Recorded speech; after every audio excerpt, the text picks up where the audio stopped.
Good morning everyone, कैसे हैं आप सब। आइए, हमने पिछला क्लास में इम्प्लांटेशन को बहुत अच्छी तरीके से हमने डिस्कस कर लिया था। आज हम डिस्कस करने जा रहे हैं प्रेगनेंसी एंड एम्ब्रियोनिक डेवलपमेंट। तो आज जो हम डिस्कस करेंगे वो क्या होगा, प्रेगनेंसी एंड एम्ब्रियोनिक डेवलपमेंट। आपको मैं एक चीज़ बता दूं कि मैंने आपको पिछला क्लास में ब्लास्टोसिस्ट तक पढ़ा रखा है, ब्लास्टोसिस्ट तक पढ़ा रखा है। भाई याद होना चाहिए, पिछला क्लास में हमने बोला था एक ब्लास्टोसिस्ट है तो इसके अंदर ये इनर सेल मास होगा, है ना, इनर सेल मास। और ये जो ऊपर का लेयर है इसका, इसे ही हमने बोला था ट्रोफोब्लास्ट। पिछला क्लास का रिवीजन, ट्रोफोब्लास्ट, है ना। फिर मैंने आपको मेरे बच्चों बोला था कि जब ये ब्लास्टोसिस्ट एक यूटेराइन कैविटी में आएगा, आने के बाद ये लीजिए ब्लास्टोसिस्ट आया, यहाँ पे लेयर्स प्रेजेंट हैं, है ना, एंडोमेट्रियम, मियोमेट्रियम, है ना, लेयर्स प्रेजेंट हैं। देखिए ये लीजिए, तो ये यूटेराइन कैविटी में आएगा। आने के बाद ये ब्लास्टोसिस्ट में क्या होगा, एक फिंगर लाइक प्रोजेक्शन अराइज होगा। ये फिंगर लाइक कहाँ हुआ, ये देखिए फिंगर लाइक प्रोजेक्शन, है ना।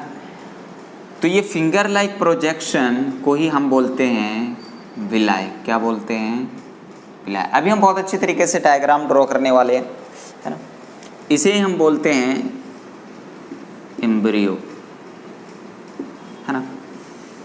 अब एक चीज़ याद रखिए, यही जो इनर सेल मास था यही एम्ब्रियो में आके डेवलप हो जाएगा, डिफ्रेंशिएट करेगा। और इवन ये जो इनर सेल मास है आपका, इनर सेल मास, ये इनर सेल मास जब एक बेबी में डेवलप होगा तो फिर वहाँ पे बहुत सारे, सबसे पहले लेयर्स, जर्म्स लेयर का फॉर्मेशन करेगा, जर्म लेयर का। तो उसमें एक्टोडर्म, इंडोडर्म और मेसोडर्म, ये बीच का लेयर है, इसलिए यहाँ रखना चाहिए इसको। तो इतनी चीज़ें क्लियर हुई। तो ये चीज़ें हम लोग आज पढ़ने वाले हैं। तो प्रेगनेंसी में एक्चुअल में हमें क्या देखना है कि भाई जो ब्लास्टोसिस्ट फर्टिलाइजेशन होने के बाद जो स्टेज आए थे, है ना, मोरूला वोलुला, तो ब्लास्टोसिस्ट अब आएगा यूटेराइन कैविटी में। यूटेराइन कैविटी में आने के बाद इम्प्लांटेशन होगा। आज इसमें जो होगा एम्ब्रियोनिक डेवलपमेंट होगा। अब वो एम्ब्रियो के अंदर ऑर्गेनोजेनेसिस होगा, ऑर्गेन का फॉर्मेशन होगा। वो सारी चीज़ें आज हम डिस्कस करने वाले हैं, है ना।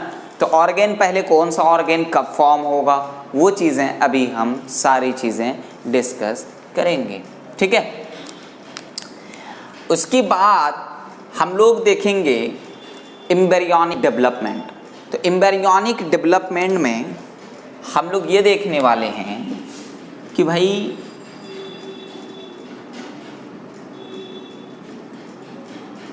एम्ब्रियोनिक डेवलपमेंट कि ये जो एम्ब्रियो है,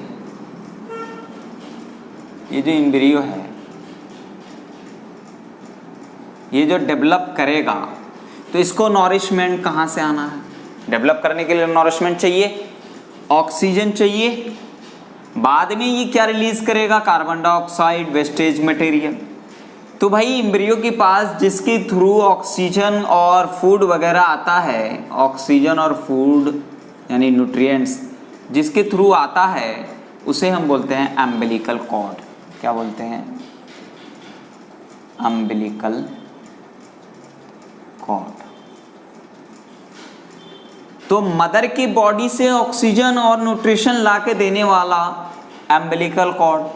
फिर ये जो एम्ब्रियो है, फीटस है, यहाँ से ऑक्सीजन को इसी अम्बिलिकल कॉर्ड के थ्रू बाहर करने वाला कौन, अम्बिलिकल कॉर्ड, है ना।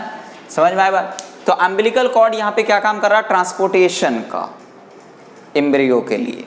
समझ में आया बात। और एम्ब्रियो से जो वेस्टेज मटेरियल है उसको भी बाहर करने का काम कौन कर रहा है, अम्बिलिकल कॉर्ड। इतनी चीज़ें समझ में आई बात। तो मदर का जो ब्लड वेसल्स और वो सारी चीज़ें यहाँ से कनेक्टेड होती हैं, इसीलिए सारे के सारे न्यूट्रिशन वगैरह, है ना, ऑक्सीजन वगैरह सब यहाँ इसको मिलता रहता है और ये फाइनली बहुत अच्छा तरीके डेवलप करता रहता है। फिर हम लोग इसमें देखेंगे ऑर्गेनोजेनेसिस। ऑर्गेनोजेनेसिस। ऑर्गेनोजेनेसिस में हम ये देखेंगे भाई हार्ट कब बनेगा, फर्स्ट मंथ में बन जाएगा भाई। लिव्स और डिजिट्स ये सारी चीज़ें हम लोग देखेंगे सेकेंड मंथ में बन जाएगा, समझा। अब ये फिफ्थ मंथ की अगर हम बात करें तो फिफ्थ मंथ में क्या होगा, फर्स्ट टाइम जो मूवमेंट करेगा बेबी वो कौन सा मंथ होगा, फिफ्थ मंथ। और हेड पर जो हेयर्स आने शुरू हो जाएंगे वो कौन सा मंथ होगा, फिफ्थ होगा। बॉडी में जो हेयर्स आने शुरू हो जाएंगे वो कौन सा मंथ होगा, सिक्स्थ मंथ होगा। तो ये सारी चीज़ें भी हम लोग डिटेल में देखने वाले हैं। और नाइन्थ मंथ जबकि पार्चुरेशन होना होता है बेबी का, उस वक्त ये क्या होता है, बेबी फुल्ली डेवलप्ड हो गया होता है, फुल्ली डेवलप्ड हो गया। इसके बाद हम डिस्कस करने जाएंगे आज, क्या बोलिए ज़रा, पार्चुरेशन एंड लैक्टेशन। क्या देखेंगे, पार्चुरेशन एंड लैक्टेशन। ये सारी चीज़ें हम अभी आपको डिटेल में जो हमारा पढ़ाने का तरीका है उसी मेथड से आपको पढ़ाएंगे। अब जो हम नेक्स्ट पढ़ने जाएंगे वो होगा हमारा पार्चुरेशन एंड लैक्टेशन। तो पार्चुरेशन और लैक्टेशन की अगर हम बात करें, पार्चुरेशन एंड लैक्टेशन। पार्चुरेशन में होता क्या है कि जो बेबी है आपका उसका एक्सपेल्ड आउट होना, उसका एक्सपेल्ड आउट होना या कम आउट होना, कम आउट करो, एक्सपेल्ड आउट नहीं, यानी बाहर आना, उसे ही हम क्या बोलते हैं, बेबी। एक डेफिनेशन और लिख सकते हैं इसका कि delivery of baby called parturition. Lactation की अगर हम बात करें तो इसका मतलब होता है द प्रोडक्शन ऑफ या formation of milk in mammary gland, formation of milk in mammary gland. Clear. Parturition की अगर हम बात करें तो ये पार्चुरेशन जो है ये टोटली की टोटली डिपेंड है किस पर, neuro endocrine gland, neuro endocrine gland. लेकिन न्यूरो एंडोक्राइन ग्लैंड भी तब आपका काम करेगा जबकि पार्चुरेशन में जो फीटस है आपका, जब वो डेवलप हो जाएगा, फीटस जब डेवलप हो जाएगा, डेवलप्ड कर दो, तब जा करके जो प्लेसेंटा होगा जिसमें फीटस अरेंज्ड है, प्लेसेंटा होगा, ये प्लेसेंटा इंड्यूस करेगा, क्या करेगा, मसल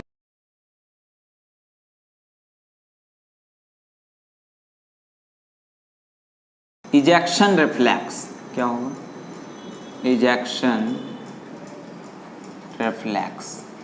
जैसे ही इजेक्शन रिफ्लेक्स मिलेगा वैसे ही क्या रिलीज कर देगा हमारा पोस्टेरियर पिट्यूटरी ग्लैंड, पोस्टेरियर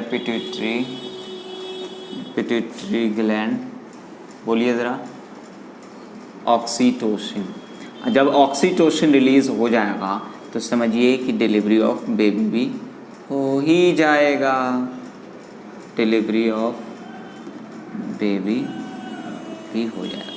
समझ में आई बात। तो ये था लैक्टेशन का भाई, कि भाई लैक्टेशन की अगर हम बात करें तो ये लैक्टेशन जो है जाहिर सी बात है कि जब प्रेगनेंसी में होती लेडी, ड्यूरिंग प्रेगनेंसी, इसमें क्या होता है, बहुत ज़्यादा जो मेमरी ग्लैंड है, एमजी कर देता हूँ, मेमरी ग्लैंड है उसको क्या करता है, डिफ्रेंशिएट करता है। क्या करता है, डिफ्रेंशिएट करता है,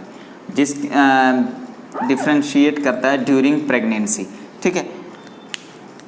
लेकिन in the last end of, in last period of gestation, gestation के लास्ट पीरियड में जो आपका मेमरी ग्लैंड है वो क्या करता है, mammary gland milk production start कर देता है, मिल्क प्रोडक्शन स्टार्ट कर देता है, ठीक है। और जो मान लीजिए पार्चुरेशन हो गया है ना, तो पार्चुरेशन के जो इनिशियल डेज होता है वो सारी चीज़ें अभी हम पढ़ाने वाले। इनिशियल डेज, उस मिल्क को हम मिल्क नहीं बल्कि क्या बोलते हैं, कोलोस्ट्रम। क्यों भाई? क्योंकि इसके पास बहुत सारी एंटीबॉडीज़ होती हैं जो कि न्यू बॉर्न बेबी के लिए काफ़ी हेल्पफुल होता है। समझ में आई बात? तो ये सारी चीज़ें अभी हम डिस्कस करने वाले हैं। तो हमारा फर्स्ट हेडिंग होगा, बोलिए क्या? बोलिए फर्स्ट हेडिंग हमारा pregnancy and embryonic development. Heading डालिए, pregnancy and embryonic development. I pregnancy and fully developed baby, है ना। तो आइए हम देखते हैं कॉरियोनिक विलाय।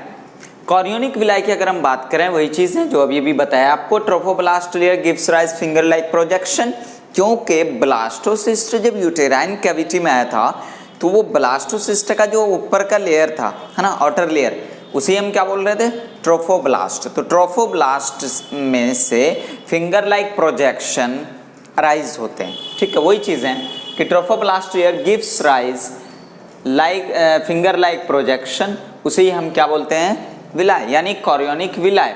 क्योंकि उस वो जो स्ट्रक्चर है हमारा ट्रोफोब्लास्ट, उसे जो स्ट्रक्चर का ऊपर का लेयर है ट्रोफोब्लास्ट, उसी ऊपर वाले लेयर को हम बोलते हैं क्या, ट्रोफोब्लास्ट लेयर। समझ में आई बात? अब दूसरी चीज़ देखिए कॉरियोनिक विलाय में, ये कॉरियोनिक विलाय जो मतलब कि आ चुका है वो किसमें, यूटेराइन कैविटी में। तो surrounded by uterine tissue and maternal blood vessels. जैसे अगर मैं यहाँ पे दिखाने की कोशिश करूँ तो आप यहाँ पे देखिए ये क्या है, कॉरियोनिक है ना। अब इस पे से फिंगर लाइक प्रोजेक्शन अराइज हुआ है, इसे हम बोल रहे हैं विलाय। क्लियर? अब ये जो कॉरियोनिक विलाय है, कॉरियोनिक विलाय के चारों तरफ क्या होगा मेरे बच्चों, टिश्यूज प्रेजेंट होंगे, है ना। कौन सा, यूटेराइन टिश्यू, वहां पर आप देख सकते हैं यूटेराइन टिश्यू। कॉरियोनिक विलाय के चारों तरफ क्या प्रेजेंट होगा, यूटेराइन टिश्यू। अब यूटेराइन टिश्यू के बाद क्या होगा, यूटेराइन कैविटी, है ना। यूटेराइन टिश्यू यूटेराइन कैविटी में प्रेजेंट है। इसके बाद क्या होगा मेरे बच्चों, मैटरनल ब्लड वेसल्स, उससे भी क्या होगा, अटैच होगा।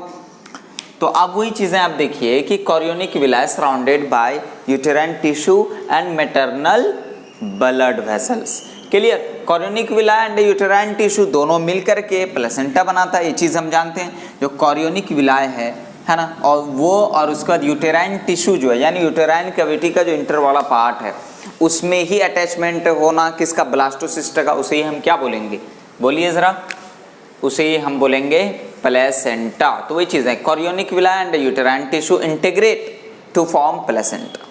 क्लियर? जैसे आप डायग्राम में देख सकते हैं। तो अब फंक्शन ऑफ प्लेसेंटा की अगर हम बात करें तो प्लेसेंटा की फंक्शन से पहले हम थोड़ा सा इस डायग्राम को देखेंगे। इस डायग्राम में जब हम आते हैं तो हमें क्या दिख रहा है, एक छोटा सा बेबी, है ना, एम्ब्रियो। हमें एम्ब्रियोनिक स्टेज यहाँ पे दिख रहा है। अब मेरे बच्चों ये चीज़ बताइए कि जिससे एम्ब्रियो और प्लेसेंटा अटैच्ड है, मतलब एम्ब्रियो से जो प्लेसेंटा से अटैच्ड है, ये जो प्लेसेंटा आप देख रहे हैं, है ना, तो वो अटैच करने वाला एक रॉड लाइक स्ट्रक्चर, उसे हम बोलेंगे एम्बिलिकल कॉर्ड। इसमें बहुत सारे ब्लड वेसल से भी होते हैं। एम्बिलिकल कॉर्ड जो होता है वो क्या काम करता है, बोलिए ज़रा, कि जो एम्बिलिकल कॉर्ड है वो क्या, सबस्टांसेस को ट्रांसपोर्ट करेगा, यानी सबस्टांसेस को या तो मैटरनल ब्लड वेसल से या फिर एम्ब्रियो से बाहर की तरफ लेके जाएगा, या फिर न्यूट्रिएंट्स एम्ब्रियो की तरफ लेके आएगा, यही काम तो करेगा। वही चीज़ें देखिए एम्बिलिकल कॉर्ड में लिखा हुआ है कि by which embryo connect to the placenta, है ना। तो umbilical cord transport substances to, मतलब एम्ब्रियो या फिर फ्रॉम द एम्ब्रियो। जैसे कि ऑक्सीजन की अगर हम बात करें तो ऑक्सीजन चाहिए एम्ब्रियो को और न्यूट्रिएंट्स चाहिए एम्ब्रियो को, तो दोनों कहाँ से, बोलिए ज़रा, सबस्टांसेस दोनों के दोनों एम्ब्रियो की तरफ आएगा, किसके थ्रू, एम्बिलिकल कॉर्ड के थ्रू, है ना। फिर उसके बाद मदर के बॉडी से तो सब्सटेंसेस आ गया ऑक्सीजन और न्यूट्रिएंट, फिर जाकर के ये बेबी यानी एम्ब्रियो यूज करेगा और ये क्या रिलीज करेगा, बोलिए जरा, कार्बन डाइऑक्साइड यानी CO2। तो CO2 इधर से उधर जाएगा, इसीलिए मैं बोल रहा हूँ कि अम्बिलिकल कॉर्ड जो होता है transport substances to and from embryo, यानी एम्ब्रियो को कुछ सब्सटेंसेस देगा और एम्ब्रियो से कुछ सब्सटेंसेस बाहर करेगा। समझ में आई बात? अब आप देखिए ये वाला जो पोर्शन है जिसमें ये एम्ब्रियो प्रेजेंट है, हम जानते हैं यूटेराइन कैविटी है, वही चीज़ें हमने यहाँ पे दिखा रखा है, यूटेराइन कैविटी है ना। अब एक चीज़ और देखिए कि जो हमारा सर्विक्स रीजन है, जो एक्सटर्नल जेनिटलिया है उसका इंटरनल पार्ट जहाँ से यूटेराइन कैविटी स्टार्ट होता है, तो सर्विक्स वाले रीजन पे एक पलक प्रेजेंट होता है, mucus plug. At the time of parturition due to the secretion of oxytocin, यही पलक क्या होता है, बाहर आता है और फिर जाकर के बेबी बाहर आना शुरू होता है। तो अब यहाँ पे ये चीज़ देखिए आप कि यहाँ पे, अच्छा एक चीज़ मैंने नहीं लिखा है कि ये जो फिंगर लाइक प्रोजेक्शन है, ये जो फिंगर लाइक प्रोजेक्शन है इसे ही हम बोलते हैं, ये असल में कहाँ से आया ये फिंगर लाइक प्रोजेक्शन, ये ट्रोफोब्लास्ट से अराइज हुए हैं, इसे हम बोलते हैं कॉरियोनिक विलाय। तो कॉरियोनिक विलाय और यूटेराइन टिश्यू ये दोनों मिल करके प्लस यूटेराइन टिश्यू मिल करके क्या बनाता है, प्लेसेंटा। क्या बनाता है, प्लेसेंटा। समझ में आई बात? तो ये तो हमारा था एक डायग्राम, हमने देख लिया प्लेसेंटा का, है ना, एम्ब्रियो का डायग्राम हमने यहाँ पे देखा हुआ बहुत अच्छी तरीके से। प्रेगनेंसी किस तरीके से प्रेगनेंसी में हमें देखने को मिलेगा, ये चीज़ें। अब आ जाते हैं हम लोग फंक्शंस ऑफ प्लेसेंटा। तो प्लेसेंटा का फंक्शन अब हम देख लेते हैं। तो हम जानते हैं, अभी भी मैंने बोला कि भाई प्लेसेंटा जो है वो एम्ब्रियो को ऑक्सीजन और न्यूट्रिएंट्स दोनों प्रोवाइड करेंगे, क्लियर। और जो एम्ब्रियो है वो क्या, कार्बन डाइऑक्साइड रिलीज करेगा, हाँ। तो वही चीज़ें आप देखिए फंक्शंस ऑफ प्लेसेंटा में कि transport of oxygen and nutrients from mother to the embryo, mother की बॉडी से एम्ब्रियो को न्यूट्रिएंट्स और ऑक्सीजन देगा कौन, प्लेसेंटा। अच्छा, वापसी में क्या एम्ब्रियो रिलीज करेगा, तो remove carbon dioxide and waste material from embryo, है ना। अच्छा, इस चीज को लेके आने जाने वाला कौन है, एम्बिलिकल कॉर्ड, ये चीज क्लियर। अब देखिए मेरे बच्चों, ये प्लेसेंटा जो है ये बिहेव करता है या एक्ट एज एंडोक्राइन ग्लैंड्स। क्यों? क्योंकि ये सिक्रीट करते हैं कुछ हार्मोन्स। जैसे मैं यहाँ पे बताने की कोशिश करता हूँ कि placenta act as endocrine glands because they produce some hormones. क्या क्या, HCG, HPL, relaxin, oestrogen, progesterone. Progesterone के बारे में बहुत अच्छी तरीके से पढ़ चुके हैं कि प्रेगनेंसी को मेंटेन रखने में इसका बहुत बड़ा रोल होता है। एस्ट्रोजन भी सिक्रीट होते हैं, रिलैक्सिन भी, HPL और HC का जो फुल फॉर्म है ह्यूमन कॉरियोनिक गोनाडोट्रोफिन्स, यहाँ लिखा हुआ है। HPL का ह्यूमन प्लेसेंटल लैक्टोजन। समझ में आई बात? ह्यूमन प्लेसेंटल लैक्टोजन है, जाहिर सी बात है प्लेसेंटा सिक्रीट किया। ह्यूमन कॉरियोनिक गोनाडोट्रोपिन है, अभी अभी हमने वहाँ पर कॉरियोनिक विलाय की बात की है ना। तो ये हार्मोन भी यहाँ से सिक्रीट हुए और रिलैक्सिन भी सिक्रीट किया प्लेसेंटा, और एस्ट्रोजन भी और प्रोजेस्टेरॉन भी। ये सब हार्मोन ड्यूरिंग प्रेगनेंसी रिलीज हो रहे हैं। समझ में आई बात? याद रखिएगा, बहुत बहुत इंपॉर्टेंट है कि ड्यूरिंग प्रेगनेंसी कौन कौन हार्मोन रिलीज होते हैं, ये तो काफ़ी इंपॉर्टेंट हैं सब के सब। और प्रोजेस्टेरॉन तो याद रखने ही रखने। समझ में आई बात? तो अब हम लोग एक चीज़ करते हैं कि जब पिछला क्लास में मैंने आपको पढ़ाया था तो मैंने बोला था कि चाहे ब्लास्टोसिस्ट जो है, उस ब्लास्टोसिस्ट का जो ऊपर का लेयर है उसे हमने क्या बोला था, बोलिए ज़रा, उसे हमने ट्रोफोब्लास्ट बोला था। और ब्लास्टोसिस्ट के अंदर का जो सेल है उसे हमने क्या बोला था, इनर सेल मास। तो इनर सेल मास उसको हम एक नाम और देते हैं स्टेम सेल।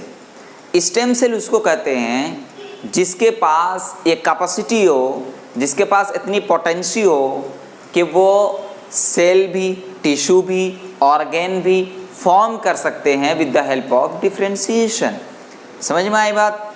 तो इसीलिए ये स्टेम सेल या इनर सेल मास जो हैं ये डिफरेंशिएट करते हैं बार बार, और ये 3 जर्म्स लेयर में डिवाइड हो जाते हैं, और या फिर 3 जर्म लेयर का फॉर्मेशन करते हैं। एक एक्टोडर्म, दूसरा एंडोडर्म, तीसरा मेसोडर्म, जो कि एक्टो और एंडो के डिफरेंशिएशन से बनता है। वही चीज़ें आप यहाँ पे देखिए, मैंने आपको बोला कि अंदर में क्या प्रेजेंट है, इनर सेल मास, है ना। तो ये इनर सेल मास को हम एक और नाम दे रहे हैं स्टेम सेल। क्यों भाई? हमने यहाँ पे लिखा हुआ है कि स्टेम सेल उसको कहते हैं having potency to produce all types of cells, tissue and organs by differentiation. समझ में आई बात? तो ये स्टेम सेल जो है ये डिफरेंशिएट करेगा, डिफरेंशिएटेड इनटू 3 जर्म लेयर। पूरा लिख देता हूँ यार, 3 into 3 जर्म लेयर। कौन कौन? एक्टोडर्म, एंडोडर्म और मेसोडर्म। एक्टोडर्म की बात करें तो ये तो सबसे ऊपर वाली लेयर है। एंडोडर्म की अगर हम बात करें तो ये क्या है मेरे बच्चों, ये नीचे वाली लेयर है। और अगर मेसोडर्म की बात करें तो differentiated between ecto and endoderm, यहाँ पे ये क्या हो जाएगा, मेसोडर्म। क्लियर है? ये क्या हो गया, एक्टो, ये क्या हो गया, एंडोडर्म, और ये क्या हो गया, मेसोडर्म। क्लियर? तो इसीलिए हम इसको स्टेम सेल बोलते हैं, क्योंकि ये इनर सेल मास डिफरेंशिएट किया और 3 जर्म लेयर का फॉर्मेशन किया, एक्टोडर्म, एंडोडर्म, मेसोडर्म। क्लियर? अब आ जाते हैं हम लोग, देखते हैं जरा ऑर्गेनोजेनेसिस। एक चीज़ यहाँ पे छूट रही है ना, गैस्ट्रुलेशन क्या होता है? तो आइए उसको भी हम देख ही लेते हैं। क्या? गैस्ट्रुलेशन, गैस्ट्रुलेशन, गैस्ट्रुलेशन क्या होता है? बोलिए जरा। ट्रांसफॉर्मेशन ऑफ ब्लास्टोसिस्ट, मैं लिखता हूँ, transformation of blastocyst into gastrula with primary germ layer, है ना, बाय अरेंजमेंट ऑफ सेल, उसे हम क्या बोलते हैं, गैस्ट्रुलेशन। तो transformation of blastocyst in gastrula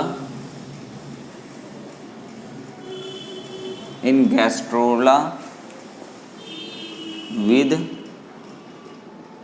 primary germ layer by arrangement of cell called gastrulation. Clear हुआ? गैस्ट्रुलेशन क्या है? तो transformation of blastocyst into gastrula with primary germ layer by arrangement of cell called gastrulation. समझ में आई बात? तो अब आ जाते हैं हम लोग ऑर्गेनोजेनेसिस में। ऑर्गेनोजेनेसिस, जेनेसिस वर्ड का मतलब होता है बनना, और जो शुरू में होता है उसी का बनना। तो ऑर्गेनोजेनेसिस, ऑर्गेन का बनना। तो वही चीज़ें मैंने लिखा हुआ है, फॉर्मेशन ऑफ डिफरेंट ऑर्गन्स, है ना। अच्छा, human pregnancy last for 9 month. अब और ऑर्गेनिजम्स में और अलग पीरियड होता है ना, कितने महीने का पीरियड है वो मैं बता दूंगा इसके बाद। लेकिन ह्यूमन की अगर हम बात करें, ह्यूमन बीइंग में, तो लास्ट 9 मंथ, है ना। 2, 4, 5 दिन आगे पीछे हो जाता है तो उससे कोई हर्ज नहीं है। The human pregnancy last for 9 months, यानी 3 ट्राई सेमेस्टर आ जाता है। ट्राई का मतलब होता है 3, तो ट्राइमेस्टर जब भी बोलेंगे तो आप 3 महीना इंक्लूड करेंगे, ठीक है। फर्स्ट मंथ, सेकेंड मंथ और थर्ड मंथ, ये हो गया फर्स्ट ट्राइमेस्टर। और अगर हम फोर्थ, फिफ्थ, सिक्स फिर 3 महीना लिए आगे तो ये हो गया सेकेंड ट्राइमेस्टर। और अगर हम फिर 7th, 8th, 9th ये 3 महीना ले लिया, उसका हो गया थर्ड ट्राइमेस्टर।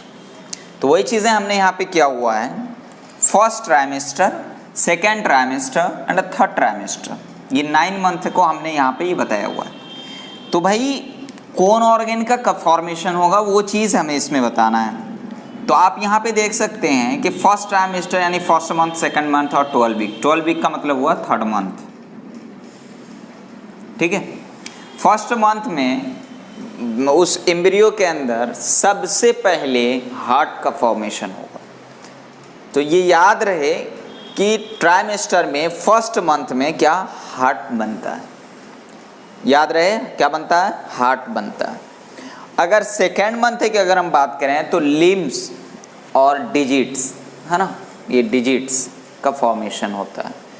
तो वही चीज़ है, develop limbs and digits, clear. ऐसे कर देता हूँ डिवाइड।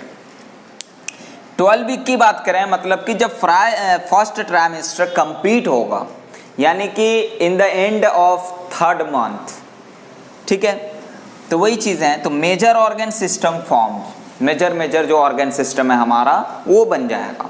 तो मतलब कि फर्स्ट ट्राइमेस्टर में क्या क्या चीज़ बन रही है कि फर्स्ट मंथ में हार्ट का फॉर्मेशन हुआ, सेकेंड मंथ में जो लिम्स और डिजिट्स हैं उसका फॉर्मेशन हुआ, वो डेवलप हुआ, और लास्ट जो थर्ड मंथ है फर्स्ट ट्राइमेस्टर का, वहाँ पर किसका फॉर्मेशन होगा, मेजर ऑर्गन सिस्टम का फॉर्मेशन हो जाएगा, क्लियर। अब आ जाते हैं हम लोग एंट्री मारते हैं सेकेंड ट्राइमेस्टर में। कहाँ, सेकेंड ट्राइमेस्टर में। सेकेंड ट्राइमेस्टर में हम लोग देखेंगे 5th मंथ और 6th मंथ में।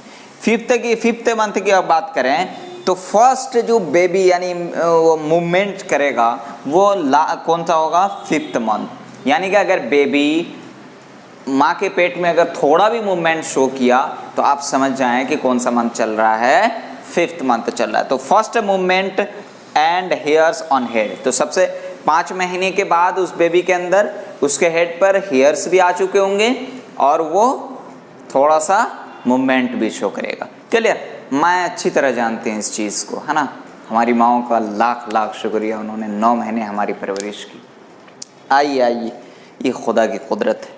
इधर आए 6th मंथ की अगर हम बात करें तो 6th मंथ में बॉडी हेयर्स, जो बॉडी में हेयर्स होते हैं, body hairs, eyelid separate and eye lashes form, ये सारी चीज़ें 6th मंथ में कंप्लीट हो जाती हैं। तो मोस्टली पार्ट जो हम देख रहे हैं वो हमारे अब तक कंप्लीट हो चुके हैं जो एक बेबी में होने चाहिए थी।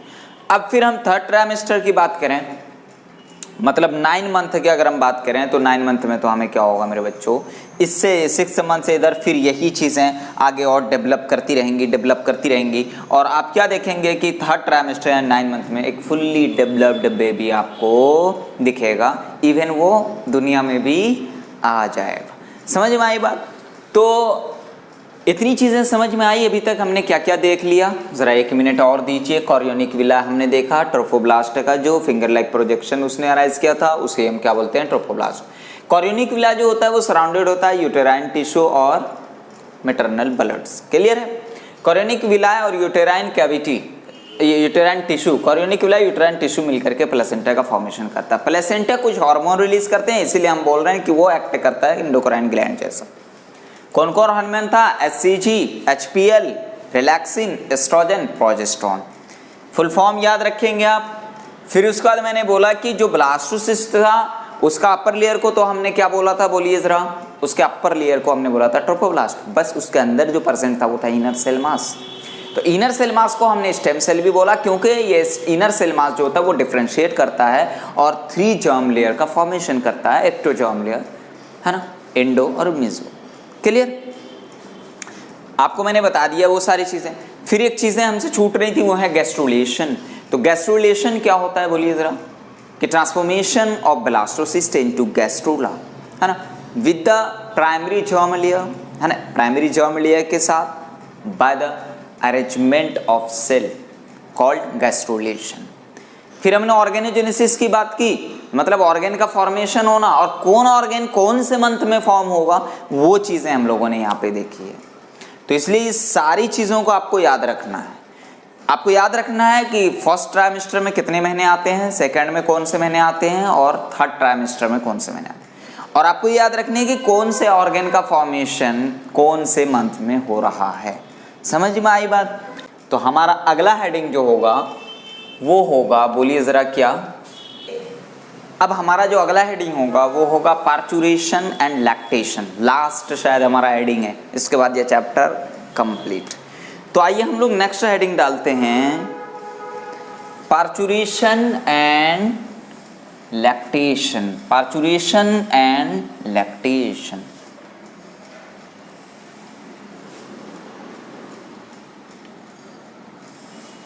जब कोई चीज़ बनाने में मेहनत लगती है तो उसको मिटाने में दर्द होता है। बहुत मेहनत से बनाया था। ये ले, to the new born baby, है ना, कोलोस्ट्रम। तो आइए अब हम देखते हैं क्या, पार्चुरेशन एंड लैक्टेशन, है ना। पार्चुरेशन मतलब डिलीवरी ऑफ बेबी, और लैक्टेशन मतलब द प्रोडक्शन ऑफ मिल्क, है ना। तो वही चीज़ें हैं हम लोग अब देखेंगे, यहाँ पे देखते हैं। जैसे पार्चुरेशन की बात करें तो process of delivery of foetus, है ना, वो बेबी के, फीटस बोले तो बेबी, दोनों बात एक ही है ना। उसी के डिलीवरी को हम क्या कहते हैं, पार्चुरेशन। अच्छा, एक पीरियड है गेस्टेशन पीरियड। क्या है? Gestation period. क्या होता है gestation period? Gestation period the time between the fertilisation and parturition. Fertilisation हुआ, फर्टिलाइजेशन से लेकर के पार्चुरेशन तक, ये बीच का जो 9 मंथ्स का पीरियड था, इसे ही हम बोलते हैं गेस्टेशन पीरियड। तो time from fertilization to the parturition, यानी human being approx 9 month. Clear? Process of parturition की बात करें तो पार्चुरेशन में होता क्या है, ये थोड़ा सा मैकेनिज्म हम देख लेते हैं। तो parturition is induced by, totally के टोटली पार्चुरेशन में जो रोल होता है वो किसका होता है, न्यूरो एंडोक्राइन ग्लैंड का। न्यूरो एंडोक्राइन ग्लैंड, और जो फीटस की तरफ से हमें सिग्नल आता है उसका रोल होता है, जिसको हम लोग फीटल इजेक्शन रिफ्लेक्स बोलते हैं। तो कम्प्लेक्स, यहाँ पे देखिए, parturition is induced by complex neuro endocrine mechanism, मतलब न्यूरो एंडोक्राइन मैकेनिज्म है पार्चुरेशन। तो parturition signal originate from fully developed baby या फीटस, है ना, एंड प्लेसेंटा। होता क्या है कि ये प्लेसेंटा जब फुल्ली डेवलप्ड बेबी है ना, मदर की यूटेराइन कैविटी में, तो वहाँ पर जो प्लेसेंटा है वो इंड्यूस करता है, प्लेसेंटा इंड्यूस यूटेराइन कंट्रैक्शन। वो भी कौन सा, जैसे कि यूटेराइन वॉल कंट्रैक्ट करता है, जैसे मायोमेट्रियम की अगर हम बात करें तो मायोमेट्रियम जो होता है वो वेगेरस मोटालिटी या वेगेरस कंट्रैक्शन करता है, तब जा करके डिलीवरी ऑफ बेबी होता है। तो यहाँ पर मैं एक चीज़ लिख दूँ, है ना, कि पार्चुरेशन जो होता है वो यूटेराइन कंट्रैक्शन की वजह से होता है, क्योंकि प्लेसेंटा का होता है, वो भी यूटेराइन कंट्रैक्शन में कौन सा, बोलिए ज़रा, मायोमेट्रियम, है ना, यूटेराइन मायोमेट्रियम, यूटेराइन मायोमेट्रियम, है ना। तो वही चीज़ें आप देखिए कि placenta induce uterine contraction called foetal ejection reflex. Foetal ejection reflex क्या है कि जब बेबी फुल्ली डेवलप्ड हो चुका है तब वो प्लेसेंटा जो कंट्रैक्शन शो करवाएगा फॉर द पार्चुरेशन, उसे हम बोलते हैं फीटल इजेक्शन रिफ्लेक्स। रिफ्लेक्स का मतलब होता है सिग्नल देना, और इजेक्शन, इजेक्शन मतलब होता है बाहर आना। ठीक, फीटल इजेक्शन रिफ्लेक्स। क्लियर? तो अब फीटल इजेक्शन रिफ्लेक्स यानी कि जब ऐसा होगा, ये रिफ्लेक्स जो हमें मिलेगा, foetal ejection reflex, then triggers release of oxytocin from posterior pituitary gland. अच्छा, फर्टिलाइजेशन में कौन से पिट्यूटरी ग्लैंड का रोल था ओजेनेसिस वगैरह में? बोलिए जरा। एंटेरियर पिट्यूटरी ग्लैंड, याद आया? और यहाँ पे पार्चुरेशन में पोस्टेरियर पिट्यूटरी ग्लैंड, है ना? तो अब क्या होगा, जैसे ही आया तो हार्मोन रिलीज होगा, क्या? Oxytocin hormone. अब ये ऑक्सीटोसिन हार्मोन जो है ये एक्ट करेगा किस पर? यूटेराइन मसल्स पर। किस पर? यूटेराइन मसल्स पर। अब यूटेराइन मसल पर एक्ट करेगा तो यूटेराइन जो मसल्स हैं या लेयर्स हैं वो कंट्रैक्शन शो करेगा, तो कॉज यूटेराइन कंट्रैक्शन, स्पेशली कौन? Uterine endometrium. तो एंडोमेट्रियम कंट्रैक्शन शो करेगा। क्लियर? अब देखिए यहाँ पे कि ये जो कॉज यूटेराइन कंट्रैक्शन, अब देखो stimulates further secretion of oxytocin. जैसे ही फिर यूटेराइन कंट्रैक्शन होगा, फिर मतलब ये समझेगा कि अभी तक हमें ऑक्सीटोसिन सिक्रीट करना है, तो stimulates further secretion of oxytocin. समझ में आई बात? एक चीज आप याद रखिएगा, स्टिमुलेटरी रिफ्लेक्स कंटिन्यूज, यानी जो फीटल इजेक्शन रिफ्लेक्स आया था वही चीज है। Stimulatory reflex continues a strong contraction leads to the expulsion. जब तक कि बेबी बाहर ना आ जाए तब तक जो ये कंट्रैक्शन जो स्टिमुलेट कर रहा था वो कंटिन्यू रहेगा, जब तक कि बेबी बाहर ना आ जाए, एक्सपेल्ड आउट ना हो जाए। इतनी चीजें समझ में आई। After delivery placenta is also expelled out of the uterus. समझ में आई बात? अभी तक हमने क्या देखा? पार्चुरेशन, गेस्टेशन पीरियड और प्रोसेस ऑफ पार्चुरेशन देखा। टोटल के टोटल जो इंड्यूस होता है पार्चुरेशन वो होता है न्यूरो एंडोक्राइन मैकेनिज्म के थ्रू। जो पार्चुरेशन सिग्नल आता है वो डेवलप्ड बेबी से आता है। जब बेबी डेवलप हो जाता है तो फिर प्लेसेंटा यूटेराइन कंट्रैक्शन करवाता है, जिसको हम लोग बोलते हैं फीटल इजेक्शन रिफ्लेक्स। अब इसकी वजह से क्या होगा? ऑक्सीटोसिन रिलीज होगा। ऑक्सीटोसिन जो है वो यूटेराइन मसल्स के कंट्रैक्शन का कॉज बनेगा। अब जो यूटेराइन मसल्स कंट्रैक्ट करेगा बार बार तो वो स्टिमुलेट करेगा फर्दर ऑक्सीटोसिन सिक्रीट करने का। ये काम, ये स्टिमुलेशन कंट्रैक्शन चलता ही रहेगा जब तक कि बेबी एक्सपेल्ड आउट ना हो जाए। तो stimulatory reflex continues strong contraction leads to the expulsion. After delivery placenta is also expelled out of the uterus. इतनी चीजें क्लियर हुई पार्चुरेशन में। लैक्टेशन की बात करें, वेरी वेरी इंपॉर्टेंट। लैक्टेशन का मतलब होता है the process of production of milk, उसे हम क्या बोलते हैं? Lactation. Process of milk production in mammary gland is called lactation. समझ में आई बात? मैमरी ग्लैंड की अगर हम बात करें तो जब pregnancy, during pregnancy mammary gland बार बार डिफ्रेंशिएट करता है। तो बच्चे mammary gland more differentiated during pregnancy. अब मैमरी ग्लैंड जब बार बार डिफ्रेंशिएट करेगा तो जब प्रेगनेंसी का एंड वक्त आएगा, जब बेबी का पार्चुरेशन होगा, तो उस वक्त मिल्क का फॉर्मेशन भी हो जाता है, कुछ न कुछ मिल्क का फॉर्मेशन भी हो जाता है। तो mammary gland starts producing milk at the end of pregnancy. समझ में आई बात? ऐसा नहीं है कि पार्चुरेशन आज हुआ है और मिल्क का जो इजैकुलेशन है वो बाद में होगा, ऐसा नहीं है। आपने देखा होगा कि बेबी बाहर आया, आते ही माँ ने उसको छाती से लगाई और वो मिल्क सक करना शुरू कर दिया। तो वो चीज़ है, starts producing milk at the end of pregnancy. Clear? तीन चीज़ें अभी तक हमने लैक्टेशन में देखा। The process, the formation of milk in the mammary gland. Memory gland बार बार डिफ्रेंशिएट करता है during pregnancy. Mammary gland last and में, यानी एंड में जो होता है गेस्टेशन पीरियड का लास्ट जो होता है वहाँ पर मिल्क प्रोडक्शन भी करना स्टार्ट कर देता है। समझ में आई बात?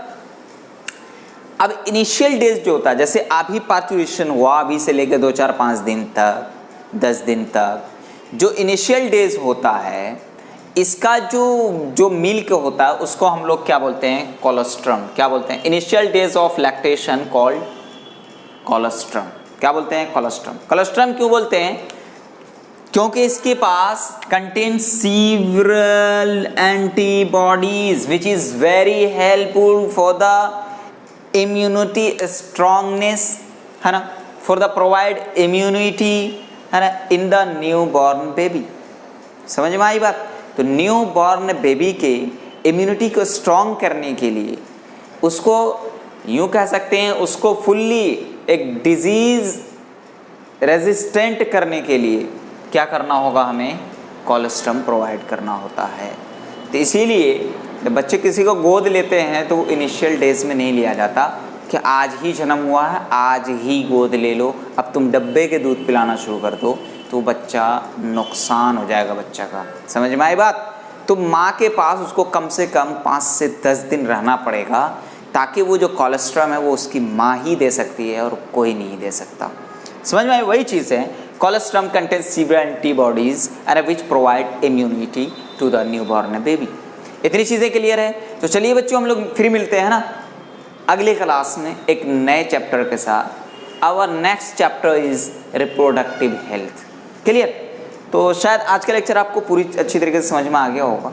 अगर नहीं आया तो दोबारा से देखें, फिर आ जाएगा। उस पर भी नहीं आया तो हमें, है ना, कांटेक्ट करें, मिले।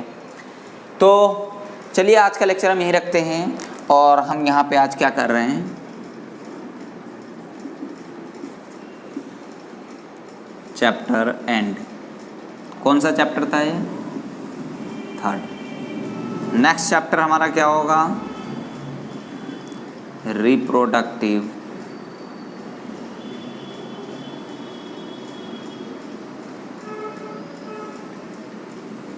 हेल्थ। हम लोग नेक्स्ट क्लास में स्टार्ट करेंगे। ओके बच्चों, बाय।